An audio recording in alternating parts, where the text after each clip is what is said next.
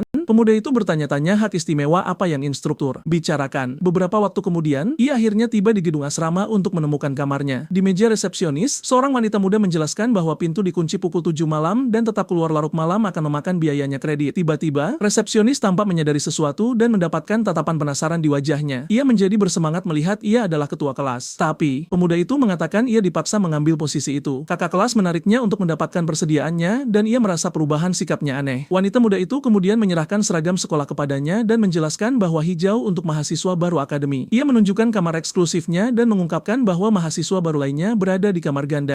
Gadis itu menyerahkan kartu ID emas untuk digunakan untuk akses dan pembelian. Kakak kelas kemudian memperkenalkan diri sebagai Jiang Tingting dan menyuruhnya bertanya jika ia membutuhkan sesuatu. Ia mengucapkan selamat tinggal dengan lambaian tangan dan mengingatkan pemuda itu untuk memilih kursus untuk semester dengan bijak. Sendirian, ia berpikir tentang bagaimana sikap wanita muda itu berubah dan menghubungkannya dengan hak istimewa posisinya. Di kamarnya, ia memutuskan ia perlu menangani masalah pemilihan kursus terlebih dahulu. Dengan mata tertutup, ia mengakses sistem untuk membuka tabel pemilihan kursus. Layar besar muncul dengan daftar subjek raksasa dan ia terkejut dengan banyaknya jumlahnya. Ia perlu memilih 1 subjek tempur dan 3 subjek sekunder. Tapi ia tenang karena ia memiliki bakatnya. Pemuda itu berpikir bahwa statistiknya terlalu rendah dan ia perlu memanfaatkan efisiensi pembelajarannya. Ia kemudian memilih ilmu pedang dasar karena fleksibilitasnya dan meditasi untuk meningkatkan kekuatan mentalnya. Dengan itu, ia mengonfirmasi pemilihan kursusnya mengetahui bahwa di tempat ini, kekuatan adalah segalanya. Keesokan harinya, ia sudah berada di lapangan latihan untuk kelas ilmu pedang dasarnya. Dengan sekuat tenaga, ia memukul pos kayu dan menerima poin pengalaman ilmu pedang. Bakatnya membantunya memahami bahwa kekuatan berasal dari pinggannya, bukan pergelangan tangannya, melipat gandakan efisiensinya. Dengan memahami poin-poin kunci, gerakannya menjadi lebih cepat dan efisien. Ilmu pedangnya naik ke level 3 dan kekuatannya meningkat seiring dengan keterampilan tersebut. Sementara itu, siswa lain jatuh ke tanah benar-benar lelah dan tanpa kekuatan untuk melanjutkan. Salah satu kakak kelas mengeluh bahwa mahasiswa baru tahun ini memiliki fondasi yang lebih buruk daripada yang ia bayangkan. Kemudian instruktur pengganti mengumumkan bahwa tidak ada yang meninggalkan kelas sampai mereka mencapai level 3 dalam ilmu pedang. Dalam keputusasaan, salah satu siswa menangis dan menyesal memilih kelas dengan wanita itu. Siswa lain mengeluh bahwa butuh berjam-jam untuk naik level dan bahwa mereka bukan manusia super. Pahlawan kita kemudian mendapatkan perhatian kakak kelas, Cheng Na, yang menatapnya dengan jijik. Ia mengatakan ia sudah mencapai level 3 dan bertanya apakah ia bisa pergi untuk kelas berikutnya. Meditasi. Instruktur menatapnya dengan seringai, tidak percaya apa yang baru saja ia dengar. Ia kemudian mengonfrontasinya dan bertanya, apakah ia bercanda karena ia baru berlatih untuk waktu yang sangat singkat.